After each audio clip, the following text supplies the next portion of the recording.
Hello everyone, welcome back. Today we are going to be continuing with more of Danganronpa S.O.S.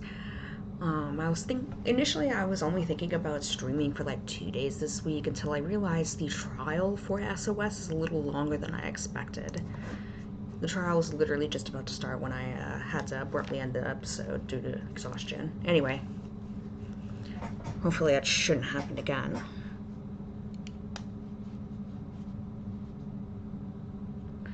Alright. Oh, crap. I just realized I didn't do a volume check. I'm so sorry. Let me take a second. Next to me, Kokoro. Ahem. Order in the court. No one was even talking. I said order! Now, well... Okay. Alright. So I apologize. I was doing Survivor Skill last time. I forgot to check the volume. Okay, let's do this again. Alright. Let's see how this is gonna end up going. Ahem. Order in the court. No one was even talking. I said order! Now, welcome to the class trial. Before we begin, I'd like to briefly make sure everyone is aware of the rules. After all, it's been 3 episodes since we last explained them. What is that supposed to mean? No questions. Oh. Bit of breaking the fourth wall. You don't want to be the next Kojiro, do you? So, during the trial, you'll all present your arguments for who the culprit is, and when you've reached a conclusion, vote for whodunit. If you vote correctly, only the blackened will be executed. If you vote incorrectly, the blackened will graduate from the UTCP and be allowed to leave, and the rest of you will be executed. Be sure to vote carefully. And just in case you get any funny ideas, I'd like to clarify a few things. From this point on, leaving your pedestals during a class trial will be classed as breaking into an off-limits area, and will breach the recently introduced rule number 7. Furthermore, any students who refuse to vote will be executed, which will be formalized as rule number 8. Oops. Damn it. Right! With Marcus effectively neutralized, let's get right on into it. Class trial? Begin! I said begin? We're gonna. It's just. Yeah, how do we want to start things? Usually the prosecution gives an opening statement. But in this case, we are all the prosecution, defense, defendant, judge, and jury all at once. A very poor system. How about we just pin it on Masayuki and call it a day? As much as I sustain being here, I don't think that's a good idea. Yeah, you gotta talk it out. Of course it is! I mean, his name was literally on the crime scene. That proves it! Okay. The name thing is bugging me, because... Okay, so there actually has been a time where a murder victim has written a dying message in blood. But it couldn't have been written by the victim. Probably because the way he was, I guess, hung against the tree. I feel like that couldn't have, that the killer is the one that wrote it down, because I feel like the victim would probably have to write it, would most likely write it like upside down based on how they were, where they were supposedly killed. But I'm very well certain that it's not the protagonist that did it. It is most certainly the killer that did this. Oh no, sorry, the victim didn't write it down. I'm very well certain it's the killer who did. And it doesn't prove shit. Yeah! What more evidence could you need? Oh, wow. Someone was actually dumb enough to go Oh, he was joking. Oh, with that. of course. That dying message is a bit odd, though. Could he have really written it like that? Yeah, that's what I'm thinking. One of his wrists was cut by the glass too. It wasn't just his back. The radial artery would produce more than enough blood to write something like that. Not to mention how it'd conveniently drip onto his hand. Very true. The blood on his back would have been very hard to work with. Hold on, sorry, I got an itchy ear. But yeah, we'll finish. I want to try to finish the trial this week of S.O.S. So we're probably going to do more of it. I didn't realize the trial was going to be longer because I thought it was 2 episodes.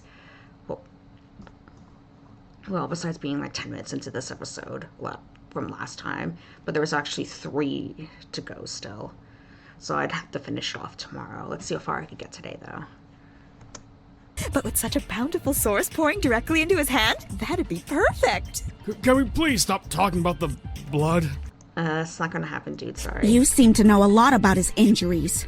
Suspicious.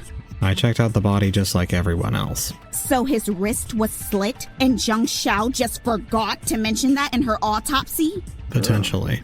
His wrists were covered by his jacket, and most of the blood would have dripped off by then. I was a little preoccupied with all the other stuff. I mean, a head wound, a hanging, and the lacerations on his back. There was so much to sink my teeth into. Why do you talk like this? we know, but why? You're just gonna piss off Mimiko. She doesn't like when people talk about the victim, talk about Kojiro like that. Sorry. Please stop. You're lying for sure! Stop trying to cover for yourself, Masayuki! There was an excessive amount of blood on his hands. We all saw that. The injury to his wrist likely just went unnoticed. How about we establish all the facts before we start arguing? Get us all on the same page so something like this doesn't happen again. How's that sound? Alright, from what I can tell, Kojiro sent a letter calling out Kokoro's attacker to meet him at the greenhouse at midnight. When they arrived, a confrontation broke out. He was attacked and shoved through the greenhouse wall, leaving shattered glass embedded in his back. After this, the struggle continued, with his attacker then taking a branch from the nearby tree and striking him over the head with it, resulting in the injury on the back of his head. From there, they likely struck him again, breaking his neck in an attempt to finish him off. Subsequently, to disguise their murder, they first used rope to hang him from the tree, and then a shovel to disguise the murder weapon by moving various flowers around in the area. After this, they most likely left and returned to their room, but unbeknownst to them, their attack on Kojiro wasn't actually lethal. He remained alive and left a dying message on the tree behind him using his blood, likely making his actual method of death blood loss or suffocation. That doesn't sound likely, to be honest. How does that all sound? Well... Overall, it's fine. But the specifics seem a little... It's all wrong. There's already so many holes in it. There's no way he wrote a dying message with his neck broken. And if they broke into the greenhouse, when did they have time to saw off the branch? You could just throttle him or beat him to death with your hands in that time. Heck, if you had a saw, you could just... All right, we get the picture. There's definitely something off with that branch, though. Yes, the greenhouse was locked as I recalled. I don't see how they'd have an opportunity to cut it off in the midst of the struggle with Mr. Nakasawa. Maybe they prepared it in advance somehow. No way! That branch definitely came from that tree! It matches perfectly! Not to mention, the greenhouse was locked. There was only one person who could access it early. Aha! So it's... Hang on! I didn't do it! We're not saying that. I wasn't saying that you did. But it is the only way we have to explain the murder weapon. Only you could have unlocked the greenhouse. Or me. Probably. But I didn't even know it was locked. Hold on! Sonny has an alibi! Drew saw him asleep, remember? That I did. He was definitely fast asleep. No way you could fake such hellish snoring! Right. I told you! I don't! You do! Don't deny reality! Rich coming from you, preacher man. How dare you! Ooh, I've got it! A theory that explains everything! Oh, thank God. What have you got? As we've all figured out, the current order of events is basically impossible. Since the greenhouse was locked and only made accessible when the killer attacked Kojiro, we have to assume they didn't obtain the branch until after their struggle, right? Logically. Therefore, the cause of death likely isn't him being assaulted with the branch. So, I propose we switch our thinking. What if, instead of attacking him and then hanging him, it was the opposite? Oh, damn. So stringing up like a piñata and beating the crap out of him. Is that what you're suggesting? You think they hung him first? Yes! Death by suffocation! But I thought he was hit over the head. He was, just after he was already hung up. It makes perfect sense. The killer hung him from the tree and then moved on to prepare the branch. Oh, no, that's not what you're saying. I'm misinterpreted. During this time, as he was suffocating, Kojiro wrote his dying message using the blood from his back. After that, they took the sawn-off branch and bashed his dead body over the head with it. Surely the point of the rope was to fake a suicide, though. Why ruin that by defacing the corpse? That's where I run out of ideas. My best guess is that it was to disguise the suffocation and make it look like he was killed with the branch. But the hanging itself was already a perfectly good cover-up. It's counterintuitive no matter how you look at it. So what? You've just wasted our time with a crackpot theory that doesn't make any sense? It's not exactly crackpot. It does make all the events line up logically. Yeah, the only strange part would be the killer's behavior. Maybe the killer's just strange. There are many unusual people in the world. You can say that again. So what? We're just writing the killer off as a weirdo? All the more reason to vote for Masayuki, I guess. No, we shouldn't write anything off. In fact, this is some extremely valuable information. I trust you have all heard of criminal profiling, yes? Criminal profiling? Like how they use crime scenes to figure out a criminal's personality? Absolutely correct. Using my extensive knowledge of criminal behavior, I have already developed a short list of 7 suspects. You're down. Hi. Not gonna lie, Theron is outsmarting everyone on Danganronpa. Not entirely sure what that means. Okay. No, I'll mention it after I finish stream. On a 7? Damn. I only wrote off like 4. Do not be ashamed, Jim. You are just a regular policeman. This is closer to my specialty.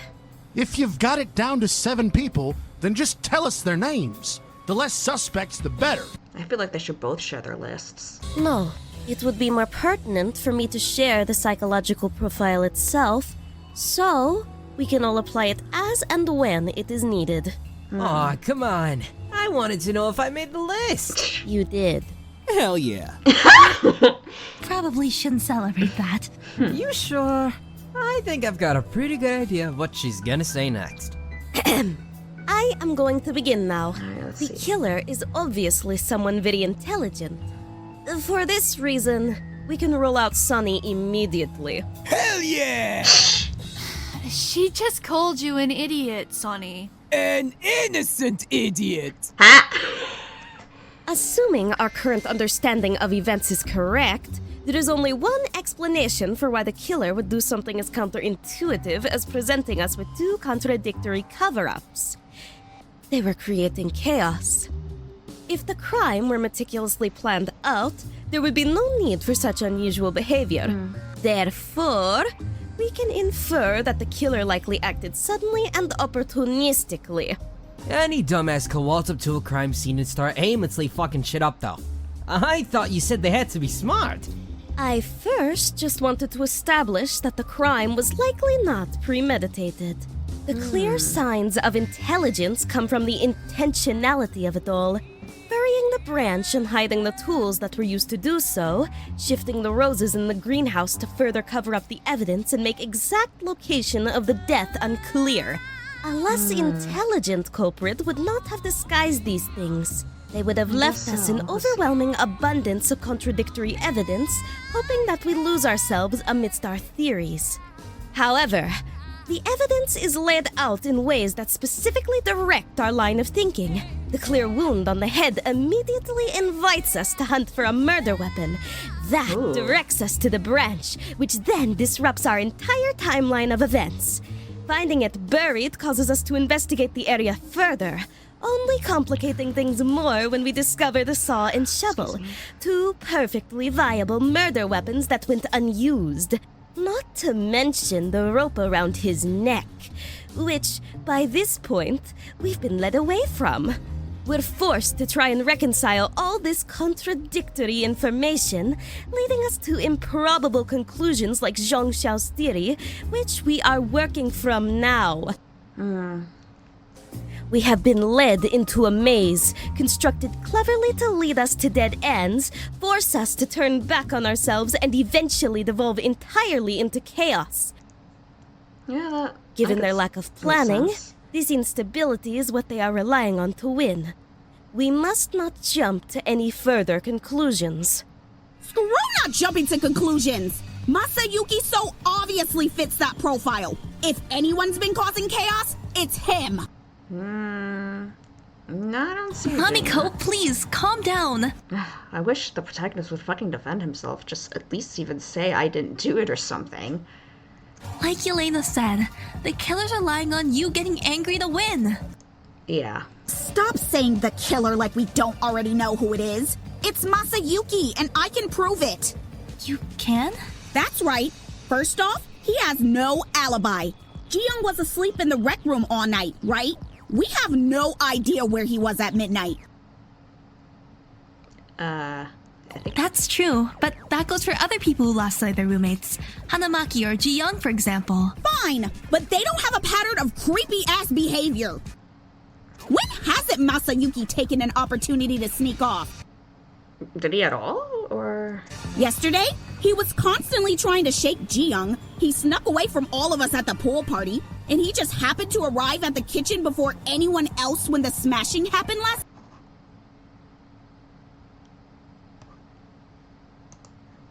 night. If it was just once or twice, maybe, but this is consistent. Yeah, but we can pretty much vouch for his whereabouts the rest of the time. I even saw him talking to Kojiro while the rest of us were in the pool. So did I, but that's the thing. Why did Kojiro suddenly switch up last night? He was totally normal all day before he spoke to Masayuki. What changed? I wish I could remember what they spoke about. But I guess I can't.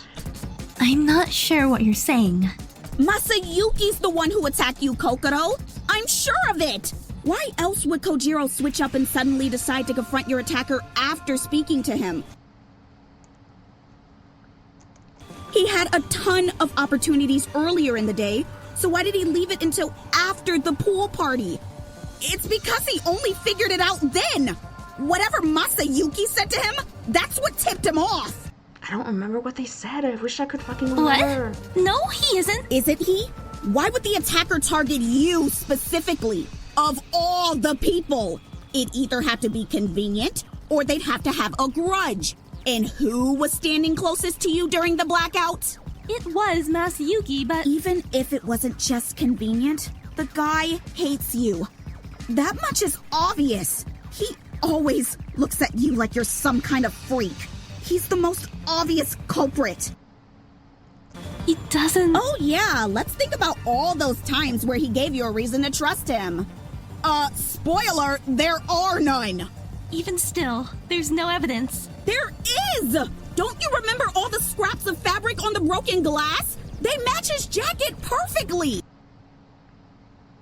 Except someone else was had his jacket as well. That was the Queen Bee. I forget her name, sorry. But they match the pajamas too, don't they? That's right. Both his jacket and UTCP pajamas just happen to be the exact same beautiful shade of faded plum. Yeah, that makes sense.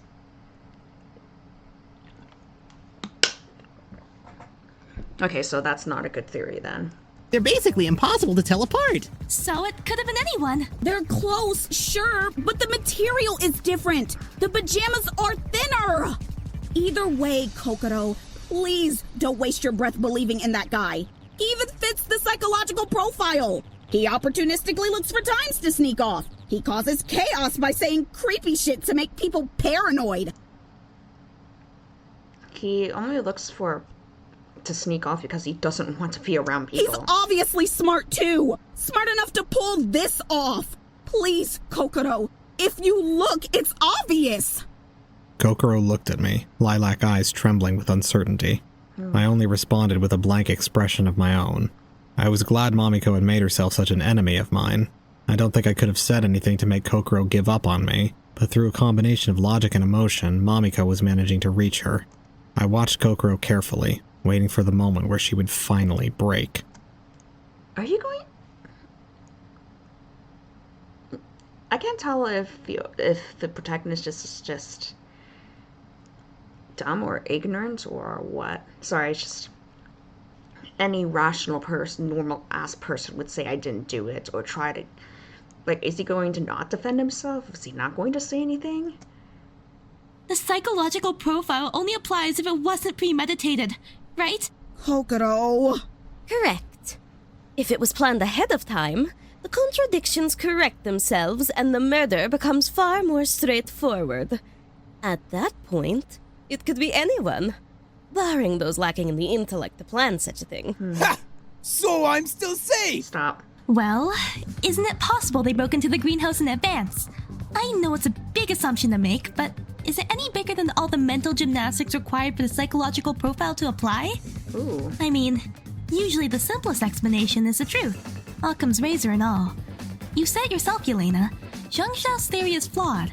If the killer was intelligent, they'd likely not ruin their suicide setup in the first place. Their goal, no matter what, is to get away with this and escape, right? They'd logically take the easiest path toward that, not make it more difficult for themselves. I agree with that. Think about how many checks we've been writing the killer. To think on that level and be so adaptable, you'd have to be a genius. But if you were a genius, you'd just disguise it all as a suicide and call it a day. The kind of person we're talking about in the scenario is just unrealistic. Exactly. It just makes more sense if it was pre-planned. That way, the head wound can come before the hanging. Aw, but that's so lame in comparison. It is far more realistic. But it's not like there's any evidence. Wait a minute. No, that's wrong. Think about it. There has been obvious evidence the entire time. The rope, the saw, and the shovel, remember? We know those didn't come from the greenhouse itself, but they were instrumental in the murderer's plan. Even going off of Zhang Xiao's scenario, there'd have been no opportunity for the killer to go grab the rope they used to hang Kojiro if they hadn't planted it in advance. Okay, yeah, that makes sense. Yeah, so they must have broken in earlier. It even makes sense with the letter. What? I told you that's not what the letter was for! He was calling out the person who attacked Kokoro! Besides, why would he even do that? That's basically inviting the killer to kill him! Could have that? Maybe... What? He was kinda doing that anyway. Hold on. Okay, sorry, what I was trying to say is, what if the victim maybe wanted that? Probably not. I don't feel like it doesn't make much sense, to be honest. I didn't want to say it, Mamiko, but his plan was naive from the start. I don't know what made him think he could single-handedly stop a murderer with just his words. It was an admirable idea, but... What? Are you calling him an idiot now? No. He was trying to help! I know, but... He should have done it differently, or maybe it didn't come alone. No matter how you look at it, this was gonna be the result. First Kokoro, and now you. I thought you were on my side! Why are you bending over backwards for his sake? Because it's almost like maybe he didn't do it. We're just exploring all the options. I don't want to vote anyone if there's reasonable doubt. It's not about Masayuki. It is! You can say you're being objective all you like, but you're on his side! Not really. Why? He's so obviously guilty! He hasn't said a single word to defend himself, and here you are, throwing yourselves in the line of fire for him over and over! What's wrong with you? Mamiko... It's too early to decide who the killer is. Like, it's just dumb. His hands gripped the edge of her pedestal. She leaned forward, glaring straight at me as she spat her words at Kokoro and Ji-young. It was a pitiful sight. She had directed every negative emotion at me. All her anger, sadness, confusion. I was a convenient outlet for them all. But now, Kokoro and Ji-young had stripped that from her, and she was left with nowhere to deposit the difficult emotions whirling around inside her, forced to release them haphazardly in all directions. Mamiko, that's enough! We should just ditch the psychological profile for now. It's too uncertain. A shame. I'm back up to 11 suspects again. Fine. But I'm still not convinced that he didn't do it. You'll get your chance when we vote. So, if we've determined it must have been premeditated, we're basically back to square one, right? Seems so. Not quite. You'd think so, but now there's even more questions. Why the glass in his back, for example? He'd have to have been pushed over onto the ground if the wall was already broken.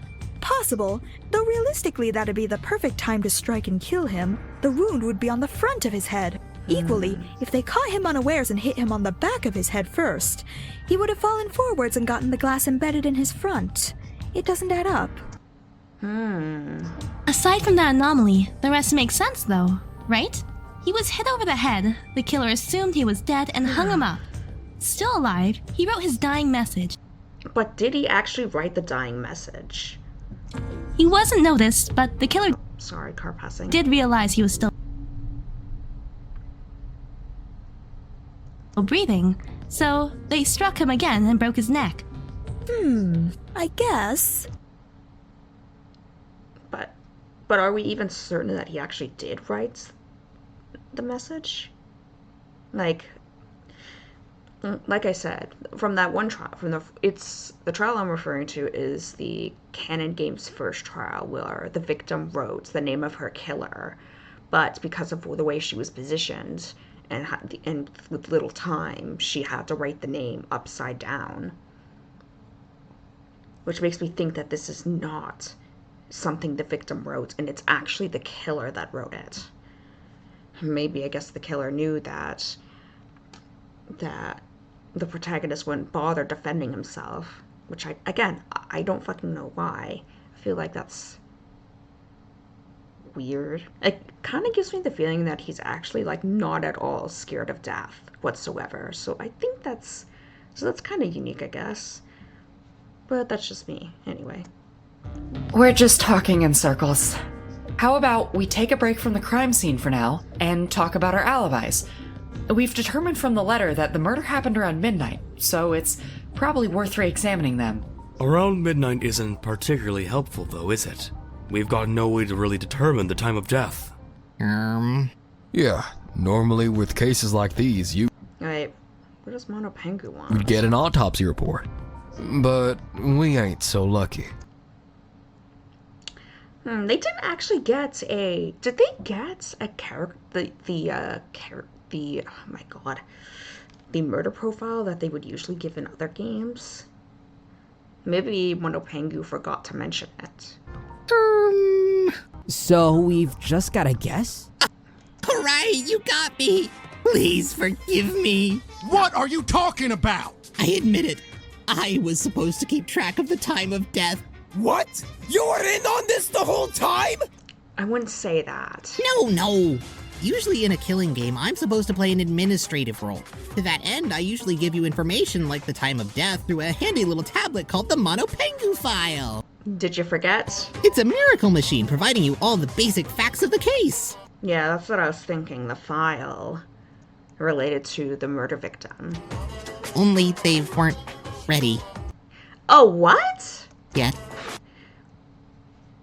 I think Monopengu was unprepared because of how quick the death occurred. Because usually when the game starts, it takes like a couple days before an actual murder occurs. But in this case, it hadn't even been 24 hours, I don't believe, just for a murder to occur. How'd you wind up unprepared? You had time to set up this entire killing game, but not enough time to prepare a few tablets? Do you know how long it takes to get all the backgrounds right? The graphic design is intense, you know. Not to mention I have to load up all your personal information. Heights, weights, etc. I don't like that you have those. Oh, I've got way more. Want to know the circumference of your nostrils? No. Ooh, what about the glass smashing? The culprit must have broken in, right? If we can track when that happened, we'll know when they enter the greenhouse. We already know where the noises came from. Don't you remember? Oh, wait a minute. You don't think the glass incident was happening while the murder was being committed?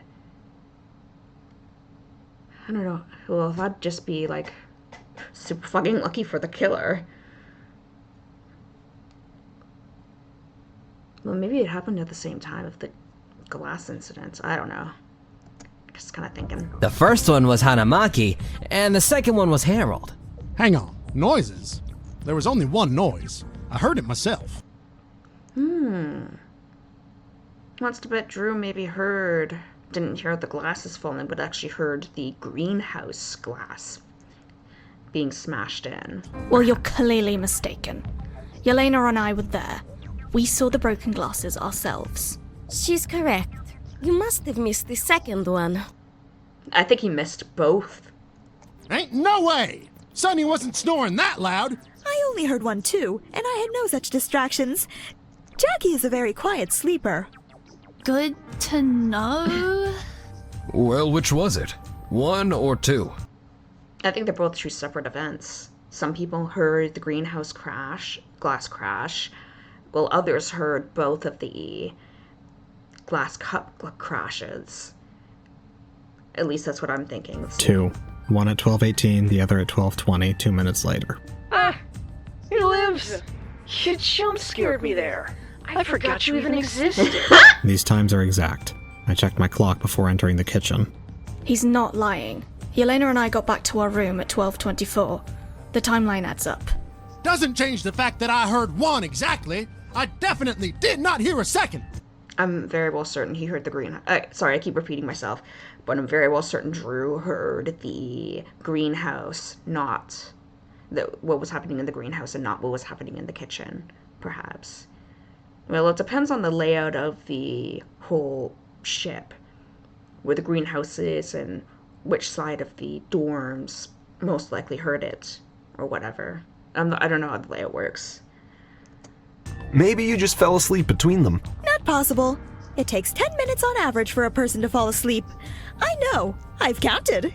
You didn't use me for that, did you? Oh, no. I did that research a long time ago. Besides, you got to sleep in 5 minutes. Way shorter than average. Oh. Thanks? There were only 2 minutes between the crashes, so it simply doesn't make sense for us to have fallen asleep between the two. Well, someone's gotta be wrong here, and it's not me. Or there were 3? Yes, she gets it. All 3 of the crashes happened at the exact same time, but they can't differentiate between where it happened and when. I thought I was mistaken, but something woke me up not too long after midnight. I wasn't sure what it was. After that, I couldn't get back to bed for a while. 10 minutes later, I heard the other 2 back to back. When I found out about what happened in the kitchen, I figured I was just mistaken. She heard all 3 of them. She heard the greenhouse and the 2 glass cups. But if you guys heard the one on its own, then... That all makes sense then. You heard the first one, then 10 minutes later, the other 2. Yeah. Oh, so it's a 10-minute difference. So 10 minutes for one, and then 2 for the others. That meant there was enough time for Drew and Zhang Shao to fall asleep. Simple enough. So, if the 2 smashes in the kitchen happened at 12:18, and you're saying the first one happened 10 minutes earlier... Sorry, I gotta... Just give me a sec. Back hurts.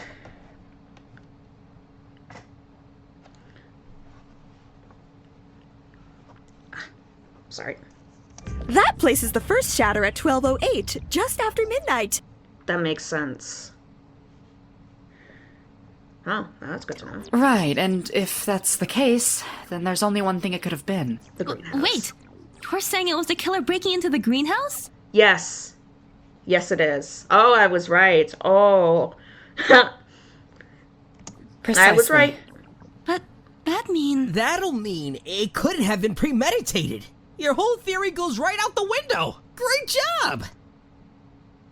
What? Kokoro's face went pale. She looked at me for a moment, already aware of what her careless revelation would lead to next. Oh, look at that. She's figuring it out. That's right. If it wasn't premeditated, the psychological profile's back on the table, baby. That's right. And that means your defense of Masayuki loses all of its weight. I tried to tell you, Kokoro. Hold on. Does that really prove anything? Of course it does. Face it, everything still lines up. That's what the killer wants you to think. His lack of an alibi, his shady behavior, Kojiro's shift in attitude, the fabric scraps, the psychological profile. His name was even on the damn crime scene. Most definitely written by the killer, not the victim. How much Very more do certain. you need? Masayuki was in the kitchen though, remember? A ton of people saw him. So, that only tells us where he was from 12:18 onward. It doesn't prove he couldn't have done it. No, that's wrong. If he was upstairs at 12:08, there's no way he could have made it down to the kitchen in time. If the Yeah. greenhouse was broken into at 12:08, that means he'd have had to kill Kojiro, hang his body, cover up the crime scene, then finally murder him. Yeah, that sounds like it'll take more than 10 fucking minutes. All in 10 minutes. He didn't have to do all of it. He could have covered it up after his visit to the kitchen. It takes 5 minutes to get from the greenhouse to the kitchen to begin with. Oh yeah, that too. And at minimum, he'd still have to kill Kojiro, hang him, and wash off any blood left on his skin or clothes so it would appear clean when he arrived at the kitchen. No matter how you look at it, it simply couldn't be done. Oop, they... So he has an alibi. Yep. Well, obviously because of the protagonist POV, but yeah, he did do it. Well, Not certainly- just him. Everyone who was in the kitchen does. Interesting. That narrows down my list of suspects significantly. Oh, that incriminates me, right? Since Jackie was asleep and can't vouch for me. Not just you. Me, you, Drew, Enigma, and Jim, even Kokoro herself, technically. All of us either didn't see our roommates or fell asleep second. No one can speak to our whereabouts. Oh, that's no good. I need a counter-argument. Hold on. You still haven't answered everything else. You keep relying on these little logical tricks that keep getting disproven. You're just running away. This isn't a trick. It's an alibi. An airtight alibi. She's right, Mamiko. It's pretty undeniable. Oh boy. I doubt Mamiko is going to ever apologize for continuously accusing him of continuously accusing the protagonist. Like the protagonist would even care for an apology anyway.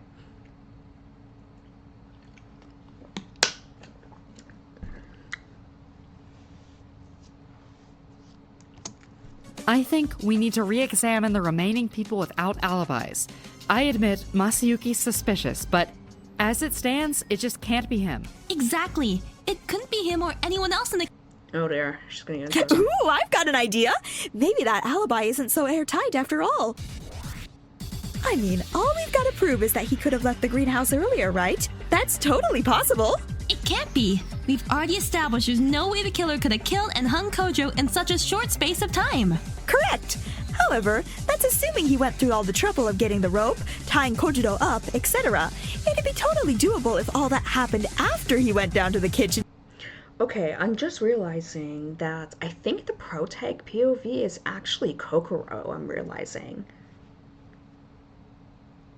And so it's almost like we're seeing like a bystander do these trials and stuff and just not do anything about it. So I guess I think I actually understand why they're doing, why he's like this, or written like this, I mean. That's interesting. And different. Even met the others. I'm not sure how I didn't even notice that before, but yeah, Kokoro is most definitely the protagonist, but is not POV, but is not the POV protagonist, if you know what I mean. If he did that, Kojo would have ran. If he wasn't dead and he wasn't restrained in any way, he could have used the strength he spent on his dying message running away. He could have, but that's assuming he was conscious. What if the killer just knocked him out? One quick bonk on the head and boom! All he has to do is drop the weapon, run downstairs, and act all clueless. Then he can come back and do what he pleases with the unconscious Kojiro. That'd even provide a convenient opportunity to grab the other supplies from one of the supply closets. He's definitely strong enough to render someone unconscious long enough, and he'd know that too. He had a perfect test run with you the day before. With this method, all he needed was a weapon to knock him out with, and he could have easily done it. His alibi goes straight out the— Sorry to cut you off, but there's a big issue with that statement. Just now you said the killer needed a weapon, right?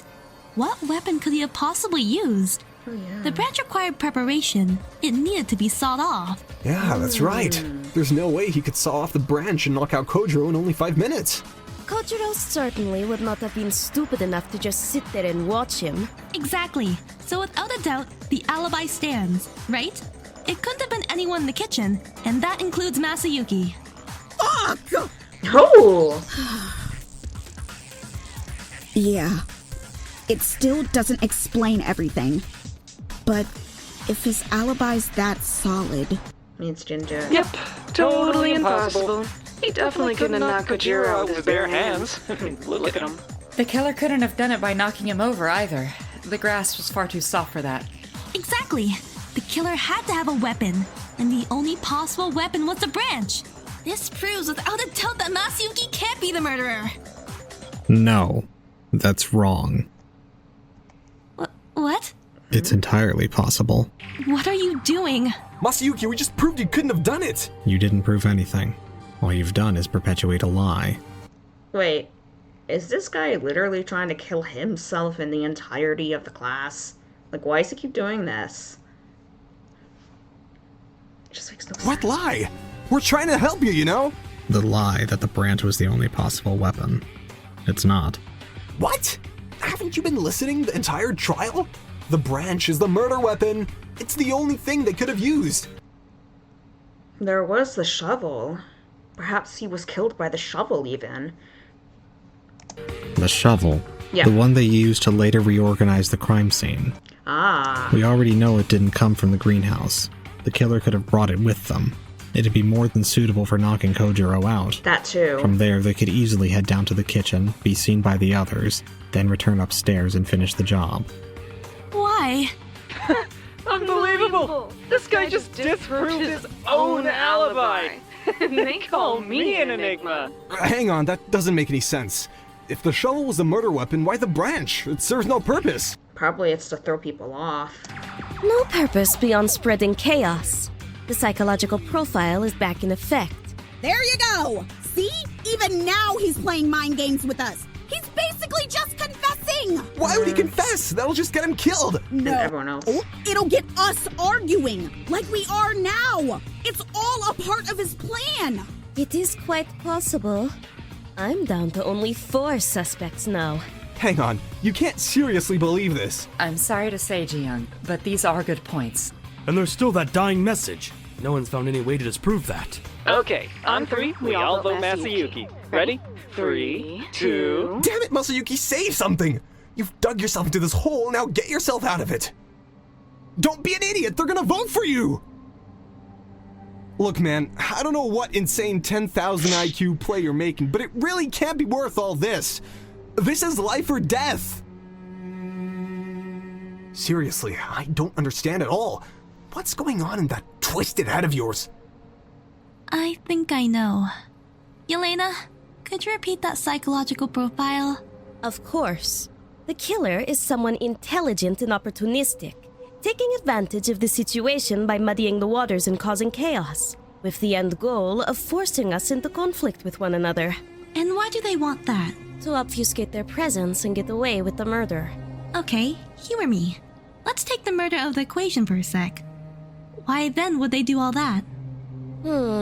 At that point, there's no logical reason. We must assume they are a deeply twisted individual, likely with no motivation beyond making us all suffer.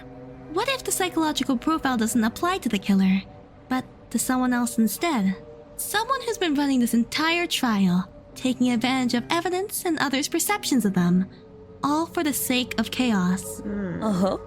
I see where you're going. The killer isn't the one leading us in circles. It's you, isn't it, Masayuki Daiju? She got me. You've been quiet this entire time, but even without words, you've been controlling the entire narrative of this trial. You gave us an easy target. Too easy of a target, even. By being so suspicious, you directed our thinking to revolve around you. Okay. Okay, no, this actually makes more sense. Masayuki, I think, is actually the antagonist of the game. So much so that we wind up missing the forest for the trees, not taking all the evidence for what it is, but instead trying to warp it to fit the preconceived notion that you're the killer. We wind up fixating on intricate chains of logic or psychological tricks and missing the obvious details. The shovel, for example. We totally missed it this entire time, all because we were focused on you. Emotionally, too. You've been manipulating us. By being stoic and silent, we project onto you. You give us nothing, so we take what we want to see, right? Yeah. Mamiko wants someone to be mad at, someone to blame. So that's you. Ji-young and I want to be your friend, so we wind up inclined to defend you when you can't defend yourself. He's doing it on purpose. Naturally, that pits us against each other, and soon enough, everyone else is drawn in. Chaos ensues. I'm right about all that, aren't I? You are? Why? That's the one part I just can't understand. You don't just want us all to suffer, do you? Of course not. It's the exact opposite. Suffering is a necessary step, but not the ultimate goal. I want to help all of you. How? So much so that you'll never suffer again. It's like surgery, agonizing for a time, but it'll prevent further damage. Oh. He thinks people are not taking the game as seriously as he wants them to, I think. So he's doing this to remind people how fucking serious this shit is, maybe even. Don't get it. What the fuck are you saying? Yeah, for our sakes, what is this crap? How did it feel to view me as a murderer? Did it make you angry? Did you feel betrayed? Were you disgusted? Horrified? Whatever it was, you felt those negative emotions because you had some form of hope for me. Hope that I was something I'm not. That I was better than I am. And like all hope, it was inevitably crushed, leaving behind only those painful emotions, only that despair. Oh, the background's swirling. Okay, yep. Honestly, the protag POV is on the antagonist. Masayuki is an antagonist. It hurts, doesn't it, to confront... Which I do believe is something that happened in Desperate Heart, where Toa temporarily had the protag POV, even though she was so antagonistic. And such a hellish possibility. Am I the murderer, or am I not? When you vote, you'll have that decision to make. You'll hold my life in your hands. Not just mine, everyone's. Are you willing to condemn me to death? Are you willing to risk condemning yourselves to death?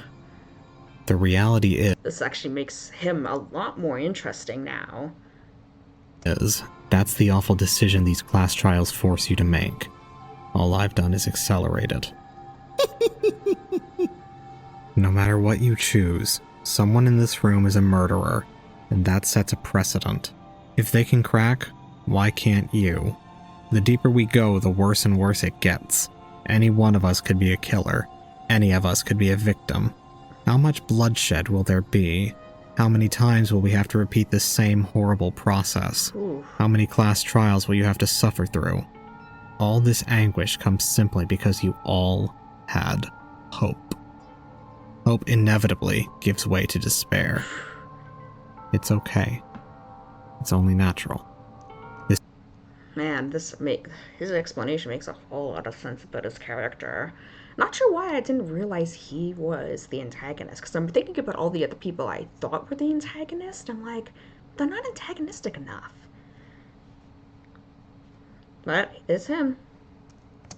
This whole game was designed to perpetuate that cycle, but there's a way to end it. A way to prevent this pain from going on any longer. Accept despair from the very beginning. Reject any and all hope. Oh. Yeah, this totally makes sense. That's the only way. He said it from the beginning, and... That's some crazy serial killer talk, right? Yeah, it's definitely crazy. That's for sure.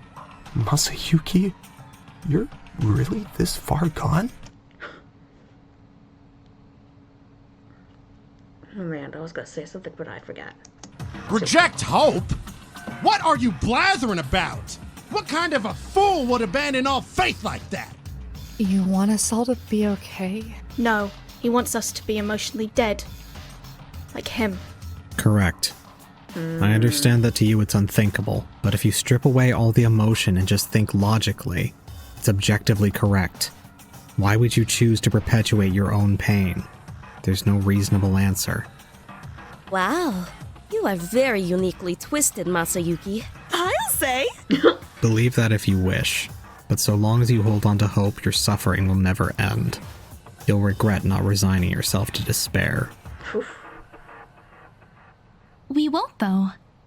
I mean, as it stands, it's too easy. What? You wanted to corner us, force us to accept despair, right? But we've got such easy ways out. Elaborate. You've reduced it down to a simple 50-50. We either vote for you, or we don't. Sure, it's a hard decision, but ultimately, either outcome doesn't really work for you. If it is you, and we vote right, we can just write you off as a crazy guy who did a crazy thing by murdering someone. Is that really okay? The other result is, if you're the killer and we vote for someone else, we'll all die. And yeah, at the prospects of our own deaths, we'll be horrified, screaming, crying, despairing. But we won't accept it. Not in the way you want us to, at least. We'd be able to write ourselves off as just victims of your manipulation. In the end, you've made the decision agonizing, borderline impossible. But the results are short-sighted. They don't get you what you want at all. Ooh. You never really wanted us to vote, did you? You just wanted us to break before we reached that point. Let's say we all accepted despair. We'd still have to find the killer to leave this place alive. You've planned for that, right? What are you suggesting? You know how to solve this case already, don't you? If you do, please, explain it. After all, that'd be the greater despair, wouldn't it? The cold, hard, undeniable truth. We'd have no choice but to accept it. You're right. Fine.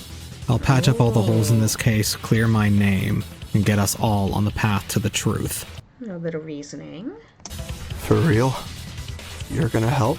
So he's on our side now? Oh, I'm confused. All it'll take is one small thing. One thing? To do all that? Cut the bullshit! I thought you were gonna be honest this time. No, it's really just that easy. Out with it then. What's this miracle piece of evidence that solves everything? We don't need any more evidence. We just need to look at what we have differently. Namely, we need to stop thinking of any of us as the killer. You're saying none of us killed him? That's hogwash. He didn't just up and die for no reason. I don't think that's what he meant. Are we going back to suicide? No.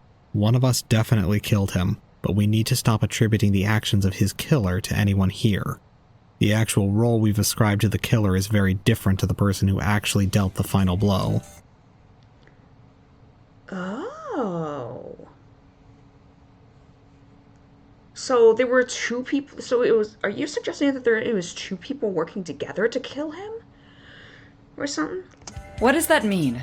You're saying the killer and the person who set up the murder are two separate people? Precisely. The real culprit behind this murder, the one who made all of this happen, is none other than Kojiro Nakusawa himself. What? What? What? What?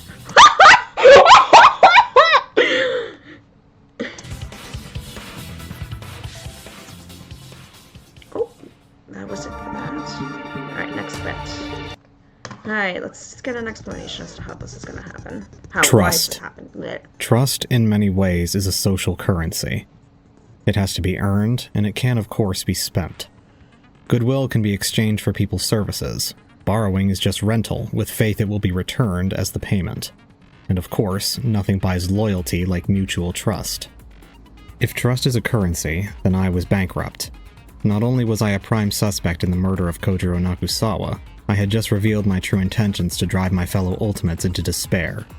In order to move forward, I had no choice but to claw my way up from zero and find some method of regaining credibility amongst my classmates. Otherwise, I would have no chance of guiding them toward the truth. Yeah. I had only one weapon left at my disposal: pure logic. Before I explain how Kojiro Nakusawa orchestrated this killing, there's a few things I'd like to clear up first. Aww, you tease. I thought we were getting to the good part already. As it stands, I'm sure I must seem unreliable to you all. I'd like to amend that before we continue. Unreliable? Try outright crazy? Exactly! You've done nothing but lie to us this entire trial.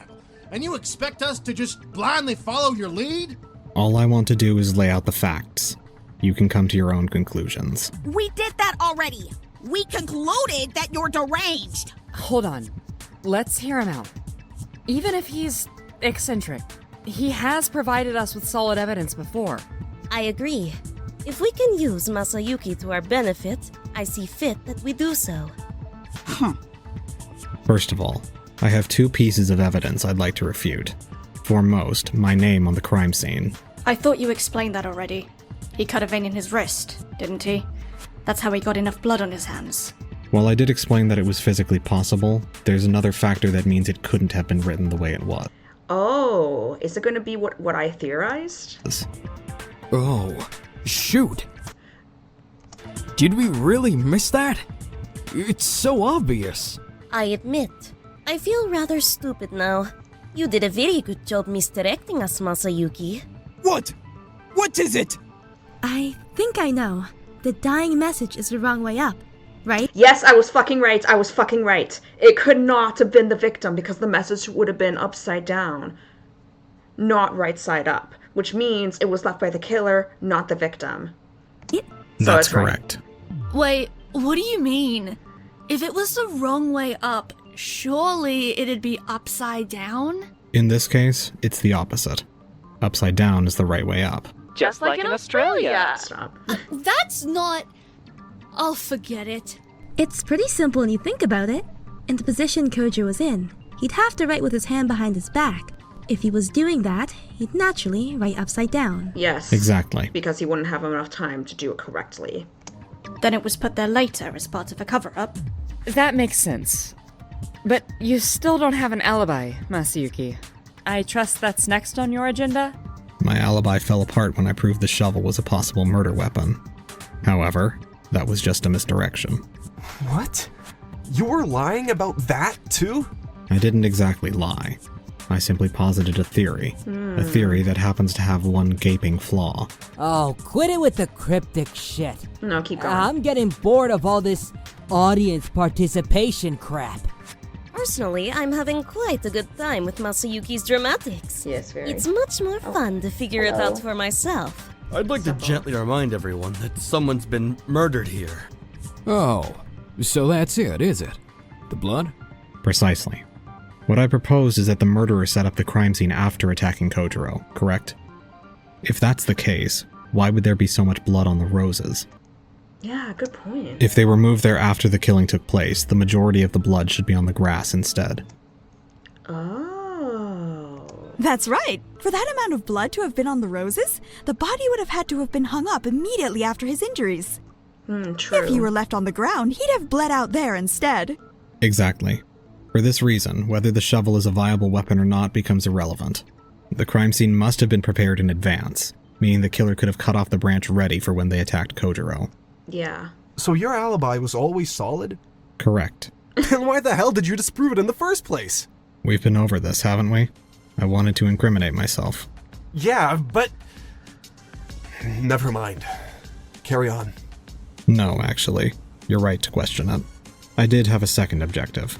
Destroying my own alibi was of course central to making myself a suspect. However, as Kokoro pointed out, I wasn't planning to... May I ask what we are watching? This is a fan-made series. A fan-made Danganronpa series. This is a it's an audio-only one with very little visuals. Essentially, they're in the middle of a murder trial as one of the other participants murdered another student, and now they're in trial. Yeah, the voice acting is top tier. Exactly. Oh no, I forgot what I was gonna say. Hold on. And so they're having a trial to figure out who murdered another person that was here.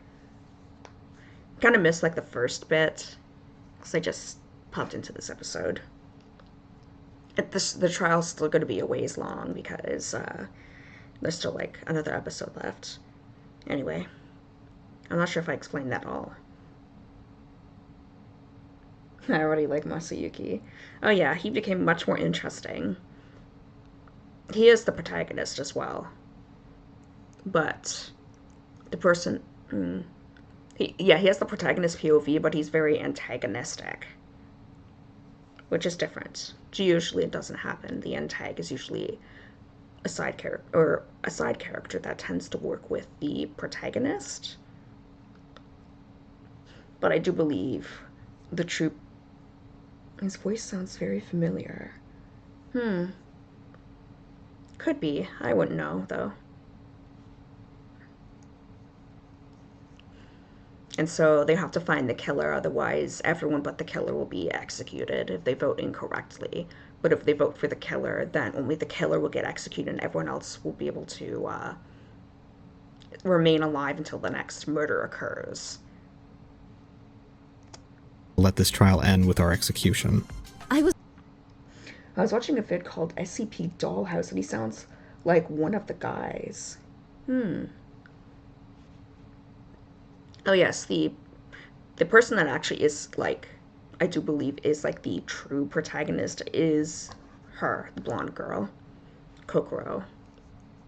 Alright, let's see what else happens. Was right! You hadn't escaped this entire time! Correct. It's not in my interest for anyone here to die if they don't have to. My goal, as stated, is for you all to accept despair. Right.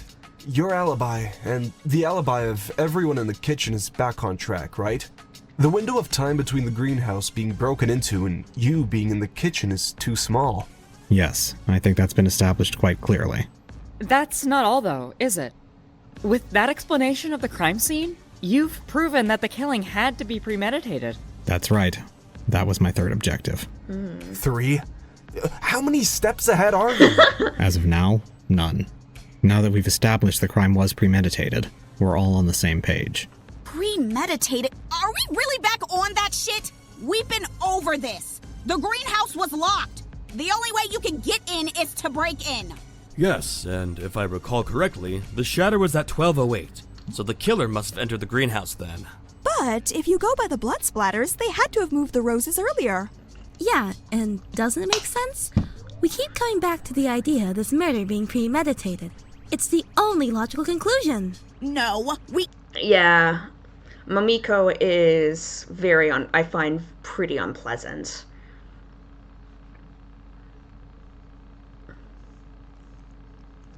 keep getting led back to that idea by Masayuki. How are we supposed to trust anything he says? Do you have a better explanation as to how the blood got there? Well, no, but... No. She's probably being extra irritating because she feels too angry. Well, the victim is someone she was close to, so I kind of see her anger being reasonable, but she's unreasonably thinking it's Masayuki who did it. Or at least she was, before Masayuki kind of revealed his plan. None of this matters anyway! The greenhouse was locked! I saw it myself! End of story! The greenhouse couldn't have been locked. That was a lie perpetuated by Kojiro. A lie? I'm not following. Sunny opened that door. Sunny absolutely did open the greenhouse door, but I'm certain that he didn't actually unlock it. If he did, he'd be dead alongside Kojiro. What? Is that a threat? No, not You really. remember rule number 8, don't you? We're forbidden from breaking into off-limits areas, right? Correct. The entire deck is technically still off-limits. Marcus just managed to unlock it before that rule was instated. That's right. Even if the rule says we can't break into locked areas, we're allowed to enter them if they're already open. Classic loophole. If we put this information together, everything becomes clear. If Sunny had actually unlocked the greenhouse, he would have breached rule number 8 and been executed. Therefore, it was never locked. Oh my gosh, you're absolutely right. I have no idea how I missed that. Nah, he's just really loud. He's pretty, I'd say he's decent. Like, he's not like a bad character, he's just very loud. What? But it had my wee face on it! Oh, that makes sense. That doesn't help us any. That just makes things more complicated. It does mean what he said holds up to scrutiny, though. We have no choice but to accept this as fact going forward. I agree. Even if we have concerns, it's no use going around in circles about this any longer. We're moving on, okay? It seemed at last I had clawed back a degree of trust from my peers. There are quite a lot of characters. Yeah, they started off with 16. Obviously, you know that one of them died, so now it's 15 in this. And by the time this trial ends, another person will die. That being the killer of the victim. The victim's killer. No, sorry, I said that wrong. A combination of steadfast logic and the backing of the ever-reliable Hanamaki Hanagata, I had finally earned enough trust to purchase their willing attention. Only two people's gazes toward me wavered. Mamiko Rain and, ironically, Ji-young Park. Finally, we're over the premeditated stuff. Can we get to the good part already, Masayuki? Yes, you've still not explained your theory on Kojiro. Right.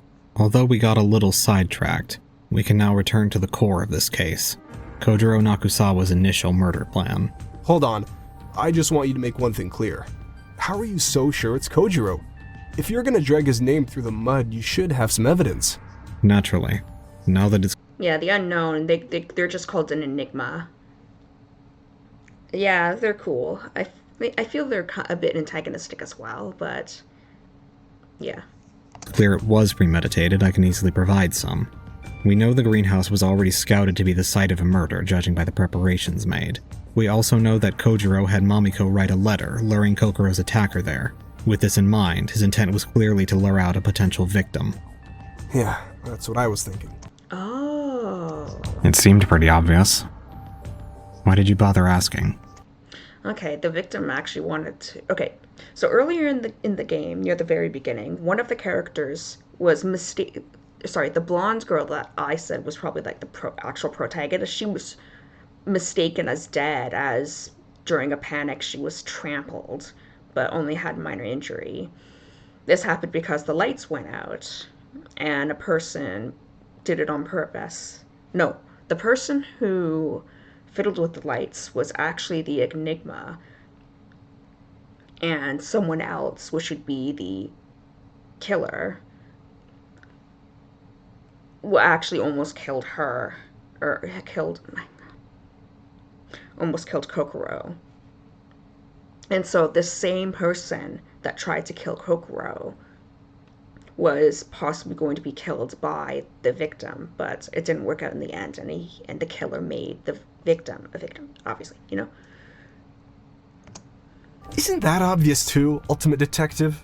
I wanted to make sure you weren't hiding anything extra. I already told you, it's no longer in my interest to... That's just the thing! It's all about your interests! How can we guarantee you're ever telling us the truth? I've been very forthcoming with what my objectives are. That doesn't help! All that hope and despair stuff is incomprehensible! Ji-young, I don't think this is the time. Despite his outburst, I could tell Ji-young had no intent to give up on me. It seemed he was less angry at me than simply frustrated that he couldn't comprehend my philosophy the way Kokoro had, like a child growing aggravated with a puzzle they didn't have all the pieces for. Yeah, you're right. You also saw Kojiro... Yeah, Ji-young should just chill out. Yeah, he put a lot of trust in Masayuki and is not really... I guess he's not really certain of, or fully believes Masayuki's motivation or intention, whatever. But Ji-young had put quite a bit of trust in Masayuki, and I guess he's just upset that his trust was pretty much betrayed. At the greenhouse during the pool party, right? That's correct. It was there that he informed me that the greenhouse was locked. He told me that too. Oh yeah. I asked him what he found when he joined us at the pool. As expected, he was seeding that lie as part of his plan. Right, so clearly he did it. All that's left is the how and the why. The how is pretty clear. All he had to do was grab his tools and head to the crime scene. From there, he could do just about whatever he wanted. That's tragically simple, Jim. There's far more to it than that. He must have had a goal. Sure, but does that really matter? The plan didn't work anyway. There's no use mulling over a dead man's thoughts. No, it's extremely worthwhile. Yes. Once we understand Kojiro's original plan, we can explain the many contradictory elements of the crime scene. So get on with it! Come on! We've been waiting the entire episode for this! Hey, cryptic fourth wall breaking is my thing. Quit it! I said quit it! What the hell are you two yapping about? I think it's best if we just leave them to it. It's my belief that Kojiro's intent was to create a locked room mystery. Ooh, great choice! I love those! Now you're saying it was locked! I'm confused! A locked oh yeah, room Sony is also not very smart either. mystery is a seemingly impossible crime. A victim is found dead in a location with no possible way in or out. I believe that was why Kojiro selected the greenhouse. If he perpetuated a lie about it being locked, and then had Sunny open it in the morning, we'd all be none the wiser. If that happened, solving the case would be basically hopeless, right? It would have been, but not if it was a locked room mystery alone. We'd likely have been able to intuit the greenhouse being locked as a lie eventually. The rest of the crime scene had to be beyond scrutiny, too. Well, he did a pretty shitty job with that, didn't he? No. If we work backwards and figure out what he actually set up, I think he did quite an impressive job. Ah, so that's why he was aiming for a fake suicide. It'd be much harder for any of us to be identified as the killer if it appeared the victim had hung themselves. His plan was to strangle them. Not a very effective way to kill someone with his scrawny arms. No, the rope was purely there for the cover-up. To infer his intended means of murder, we just have to identify the murder weapon. The shovel! I've been following so far, but that's still a sticking point for me. Why the two murder weapons? Because there were never two murder weapons. Only one of those items was meant to be used. It becomes clear when you look at how he hid them. The shovel was found together with a saw, both tools used for altering the crime scene. Oh, yeah. I suspect this was their only purpose, otherwise he'd have hidden them separately to prevent any further chance of them being discovered. On the other hand, there's the branch. Do you recall how we found that? Buried in the ground. Disguised, rather poorly, as a root! Exactly. It was buried amidst the roses that Kojiro had moved. It was disguised more thoroughly, the entire crime scene altered to facilitate its hiding in plain sight. That's the kind of effort you put into hiding a murder weapon. Aha! Very clever! He must have planned to attack them with the branch and break their neck. Once their neck was broken, he could then hang them and make it look like it happened that way. And ironically, that's what would end up happening to him. With this established, we can break down exactly what Kojiro intended and what contradictions appeared when the real killer turned the tables on him. In that case, the things that stand out as strange are the blood, the head wound, the broken glass, and the fabric scraps. Then that's the evidence we should be looking closest at. No, there's one thing you've left out that I think is far more essential in discovering our culprit. Which is? The letter. If we investigate that, we can find out who Kojiro's intended victim was, and therefore, who killed him in return. Hold on!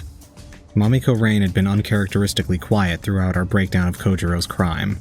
I had kept my eye on her, and while she didn't say a word, she listened intently, eyes wide and mouth agape. She was frozen in time, but at the mention of the letter, it seemed she finally caught up, realization hitting her all at once. Kojiro wasn't a heartless killer! There's no way he'd do all that! Oh boy. I mean, you don't really know that, Mamiko. You've only met him for like not even 24 hours. Oh god, get over it already. You knew him for a day. Yeah. Exactly! It was one fucking day! Why would you ever try and kill someone that quickly? What kind of sick-in-the-head freak would do that? Well, he intended to kill the person who killed, or tried to kill Kokoro earlier in the day. So I feel like it's... My only problem is that why did he make so much effort to try to get away with it? Did he intend to not be killed at all? You're really telling me you think Kojiro was that evil? Him? Mamiko's throat was growing hoarse from all the shouting she'd been doing. I could tell she was nearing her limit mentally. She didn't even have an argument anymore. She just denied the facts in front of her. She was the only one among us who was unable to accept that our situation could turn any one of us into a killer. She trusted too easily. She didn't want to believe we were susceptible to the corruption at the heart of this killing game. She couldn't. Believing it meant it was real, and that she too could fall in this killing game. as either a killer or a victim. Once more, her hope had come back to bite her. I mean, think about the guy! Maybe if it was someone weird or fucked up like Masayuki or Jung Shao, it makes sense. But him? The idol? Are you all stupid or something? Mamiko, no one wants to believe Kojo was a bad person. Maybe he wasn't. Either way, we have to at least explore the possibility if we want to make it out of this trial. You really think he could pull it off? Really? This genius multi-layered plan? Come on! He was an airhead! Didn't you ever see him on TV? He was stupid! But what if that was just an act? He is an idol after all. No, he wasn't. Ji-young? Guys like him aren't idiots, Mamiko. I should know. I've met hundreds of them. Do you know why the best idols succeed? Because they can sing. Because they can dance. Sure, those are important, but there's something that matters way more in that line of work. Your ability to manipulate. Ooh. Manipulate? It's not necessarily a bad thing. I just mean they need to be able to induce feelings in people. Make them believe certain things about them. Cultivate an image, a brand. That is Their true. entire careers live or die by reaching an audience. Idols without the capacity to reach people's hearts and puppeteer them by their strings, they don't make it very far. Only the smartest, the most manipulative, and the most cutthroat ever really make it. But he was so... Of course he acted exactly like he was on TV with you. You were a fan. No self-respecting idol would ever let their image fall in front of someone like you. Oh, true. He wouldn't do it in front of me either. I mean, a manager he could use to further his career. Why would he ever drop the mask? He was just doing his job? Performing. I wouldn't feel bad about it. To an idol, your career is everything. Even in this killing game, I doubt he'd ever be able to bring himself to disappoint a fan. Yeah! His career! Why would he ever throw away his career on something dumb like killing someone? Just imagine it. You give up countless hours of your life keeping your body in top condition, learning to sing, dance, and most importantly, sell yourself. You have to cast aside your personality to be someone or something marketable. That's how Stardash has so many fans. The appeal to broad demographics. Young women like you specifically. They can't even have relationships, you know? Idols like him give everything in their lives to their job. And for what? To cultivate an audience. Then imagine that being taken away from you. The threat of living out the rest of your life in obscurity on this ship, unseen by the outside world. All that work you put in, that life you'd already given up, all going to waste. It makes sense now, doesn't it? Fuck! It can't be, right? If that's the case, then the letter... That's right. Kojiro was using you. He made you write the letter so he could frame you for the murder. Oh! You can't just come out and say it like that! She was gonna find out anyway. It's the truth. You need to be sensitive about stuff like this. Oh, fuck off! Both of you! It's not like I didn't think of that already! It's just... Mamiko... If that's true, then everything was a lie! I can't accept that! It's just so cruel! That's all I was to him? Some airheaded fan he can use to get away with killing somebody? Yeah. That's so fucked up! He did all he could to escape. After hours of maintained intensity, Mamiko's anger finally burned out. She had been at her peak for so long that she came crashing down all at once, fading into quiet, frustrated sobbing. Finally, acceptance came. She had been made a victim, played a fool, punished by her hope. The world was a cruel place, and the people in it were even crueler. Those truths came all at once, crushing her beneath them, until she could no longer fight back. Poor thing. Yeah, can we, give her a break or something? Nope! No leaving your pedestals until all your votes are cast. Let's get on with it and wrap this up, then. I can't stand the sound of crying. Right. As I said, Kojiro intended to frame Mamiko for the crime. For this reason, he had her write out the letter that called his victim to be to the greenhouse. Unfortunately, that letter wasn't addressed to anyone in particular. Hold on a second. I think there's another possibility. I hate to say this, but what if she wasn't framed? What? I'm just saying, we're basing a lot off of her testimony right now, but it's fully possible that she's the killer, right? I mean, the letter we found on him was in her handwriting.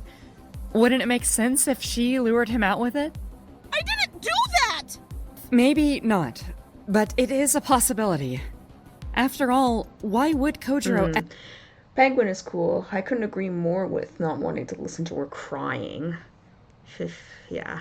Ever ask you to write the letter for him? It's not like we knew each other's handwriting. It seems like a pointless exercise. It would make more sense if you wrote it yourself. That stuck out to me as well, especially since the killing occurred on the first night. It's not like we'd get an opportunity to learn. But I did it! I swear I'm telling the truth! Mamiko floundered, so emotionally exhausted that mounting a defense was impossible. Left alone, she'd never be able to beat Hanamaki's assertions. So, Kokoro stepped in to aid her. Hold on! We know she didn't do it! Mamiko has an alibi, remember? I was with her all night!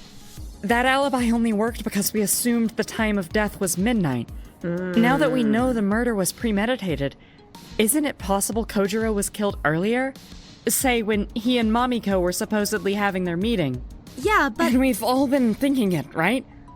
Isn't Mamiko's attachment to Kojiro a little extreme for one day of friendship? Even the biggest Idol fans don't tend to get this intense. I did think it was unusual.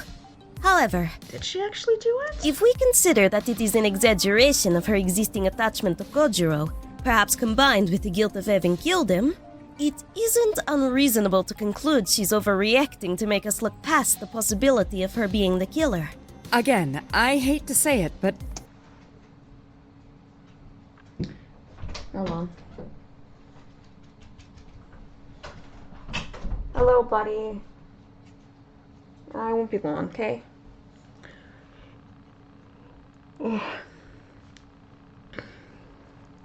Where's my dog? Doesn't that make sense? Sorry, he's in for the night. It's hard to accuse someone when they're in such a sad state. Of course she's upset! Someone died! You think the rest of us aren't upset? Scared? Angry? Of course we are, but Mamiko's the outlier here. That's not fair! It's not my fault you guys are a bunch of freaks who can handle crap like this! Wow, insulting all of us. What a great defense! It's true, though! I'm the normal one here! Mamiko, maybe hold off for a second. Let me think of something for you. Yes, I'd suggest the same, Miss Rain. The lady doth protest too much and all. Screw that! You're accusing me of murder! Of course I'm gonna protest that! Well, you shouldn't.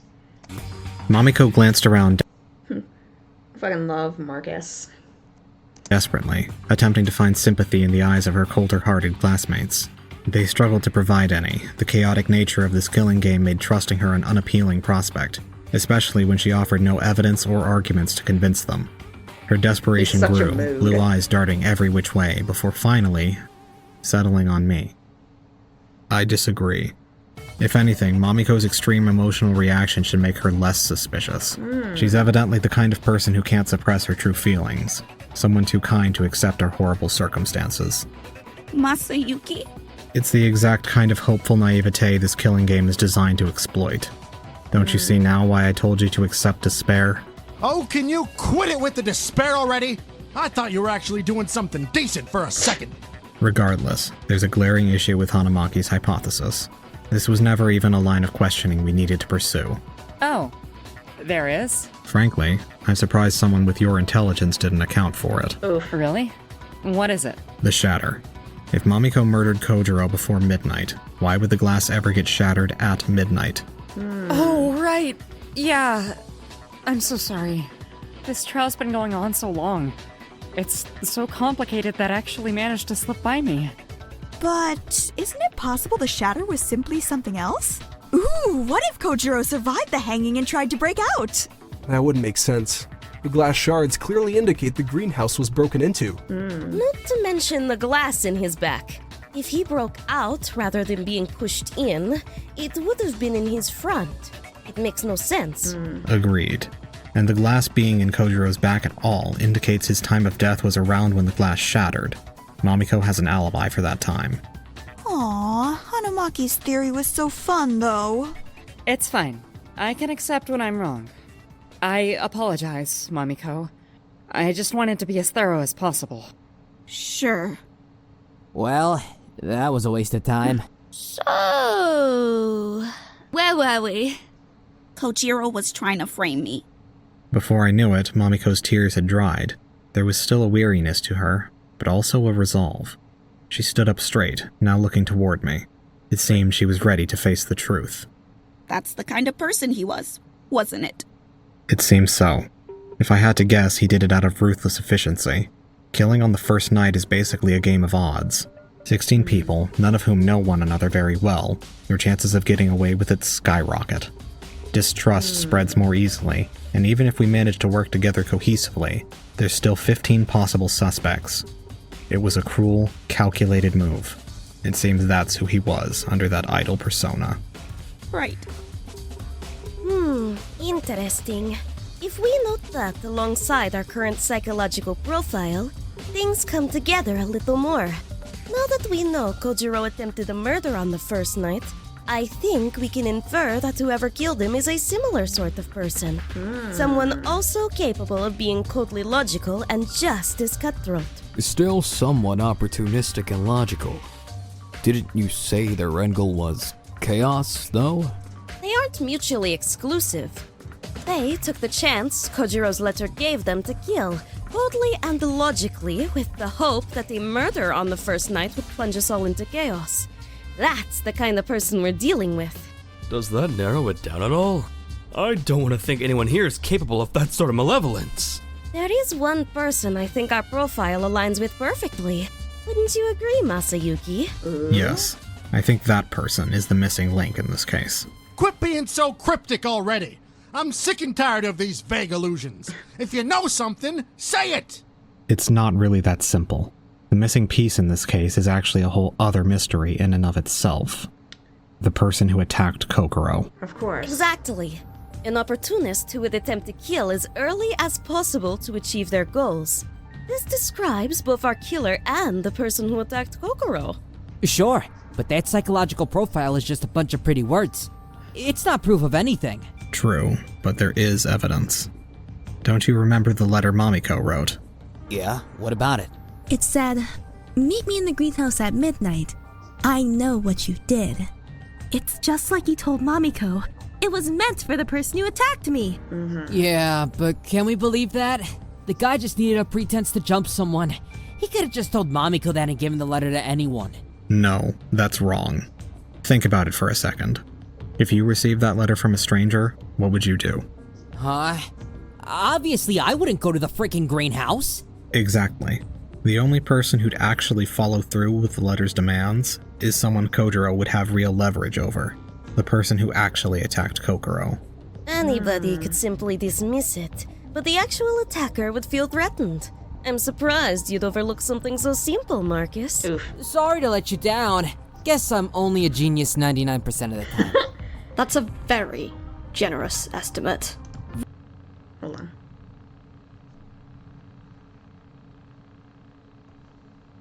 Then hold on. all we have to do now is figure out who attacked Kokoro?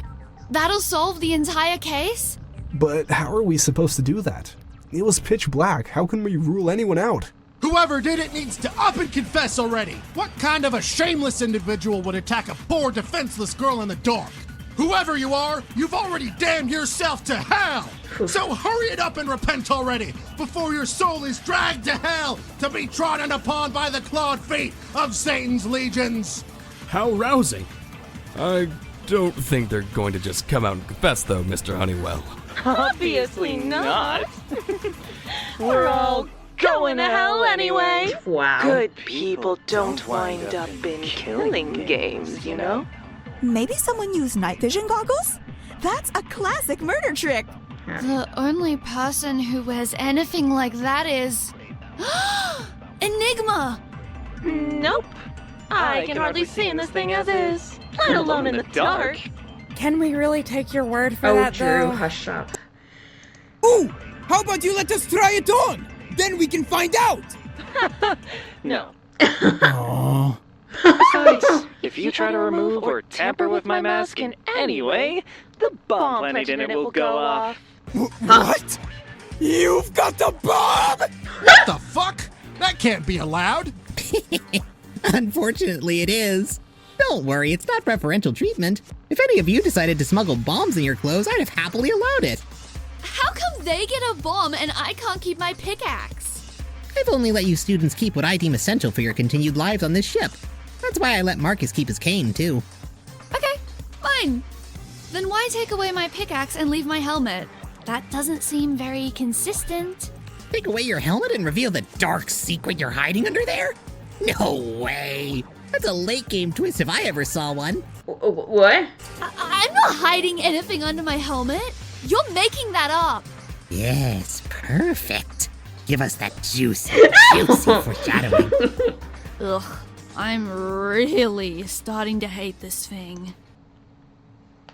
Alright. I'm ending it now as I want to make sure that tomorrow's episode will be long enough. So yeah, I was trying to find... I've been spending the last few minutes trying to find a good spot to stop. I guess this will be okay.